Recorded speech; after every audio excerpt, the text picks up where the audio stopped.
Bom, eu também queria agradecer, né, a participação aqui, essa oportunidade para participar aqui do capítulo 9. E, na verdade, esse capítulo, ele tinha uma ideia inicial, né, porque sempre uma das coisas que, quando eu estava fazendo doutorado aqui na UFRJ, eu já era da Sociedade Brasileira de Economia Ecológica e comecei a estudar inovação. Então, uma coisa que sempre me provocou muito foi a questão da sustentabilidade dentro dos arranjos produtivos locais. Quer dizer, e também, nessa época, no início da Rede CIST, os estudos eram muito voltados para a indústria. E a indústria, claro, tem um impacto ambiental importante. Então, isso, inclusive, foi um tema da minha tese, né, inovação e meio ambiente na indústria. Então, isso sempre me instigou muito. E sempre eu, né, de alguma forma, tentando levantar essa bandeira na Rede CIST, e depois vem Clara, né, a Clarinha e Gabriela também querendo enfatizar esse aspecto. Então, deram para a gente essa missão de fazer esse capítulo sobre sustentabilidade, que na verdade começou comigo e com Gabriela, e fizemos um esboço inicial, submetemos a Clarinha, que nos deu uma crítica contundente. Ela não podia participar do capítulo na época, mas fez uma crítica excelente, e a partir daí fomos incorporando a Júlia Queiroz, né, que ela é doutoranda da Federal do Rio Grande do Sul. Também tivemos o auxílio do Israel Santos, que é doutorado da Rede CIST, e da Ana Carolina, que é estagiária da Rede CIST, e da Cecília Tomassini, que estava terminando o doutorado, já terminou em políticas públicas nessa área de inovação social.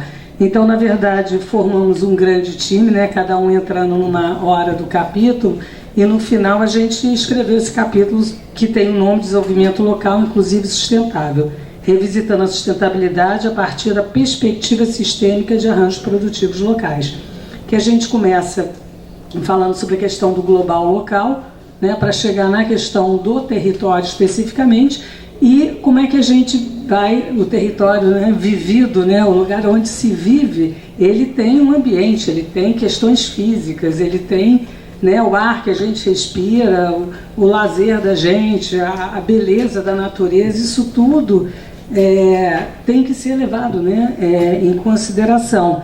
E a gente, para retomar essa questão de território na sustentabilidade, a gente volta ao conceito de ecodesenvolvimento do Ignacy Sachs.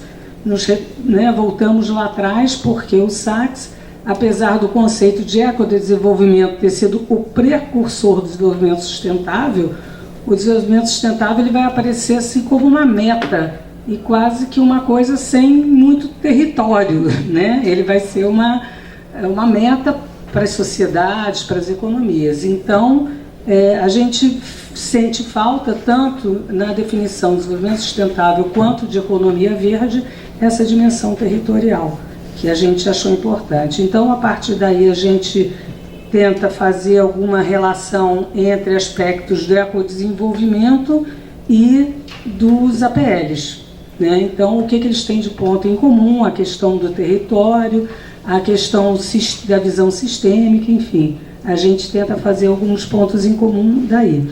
E depois citamos alguns exemplos de arranjos produtivos, uns mais bem-sucedidos em termos socioambientais e outros exemplos um pouco negativos.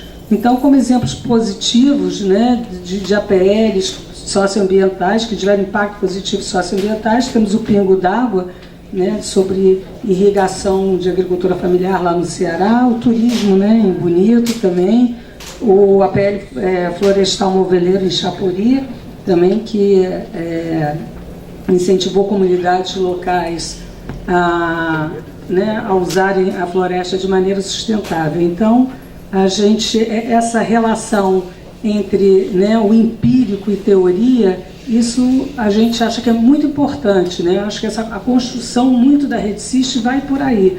A gente consegue, da teoria, ver o empírico e do empírico e trazendo elementos para a teoria. E a questão da sustentabilidade, eu acho que tem muito disso, né? O que a gente vê de sustentabilidade nos estudos de caso, é o que a gente também está tentando aportar aí um pouco para a teoria. A gente já teve algumas ideias, né, de como melhorar essa agenda de pesquisa, né, incorporando a questão do metabolismo social, também sobre uma bibliografia só pós-desenvolvimento, sobre decrescimento também, que é uma discussão que está muito grande, né, na economia ecológica, e a gente, ou seja, na verdade a gente está tentando ver uma agenda de pesquisa para tentar conciliar, ou pelo menos dar instrumentos para analisar a questão socioambiental no âmbito dos arranjos produtivos locais, né? E depois a gente termina o capítulo com a ajuda que foi da Cecília Tomassini sobre as respostas, né, que têm sido muito cobradas das inovações e tecnologias para resolver problemas sociais e ambientais em países em desenvolvimento. A gente vê muito desenvolvimento tecnológico, inovações, mas os problemas sociais e ambientais eles continuam muito presentes. Então, aí no final, a gente fala muito rapidamente, sem abrir essa discussão sobre como as tecnologias elas podem ter um impacto social positivo. Enfim, na verdade, a gente termina o capítulo quase como propondo uma agenda de pesquisa e que certamente iremos continuar. Tá? Então é isso. Obrigada.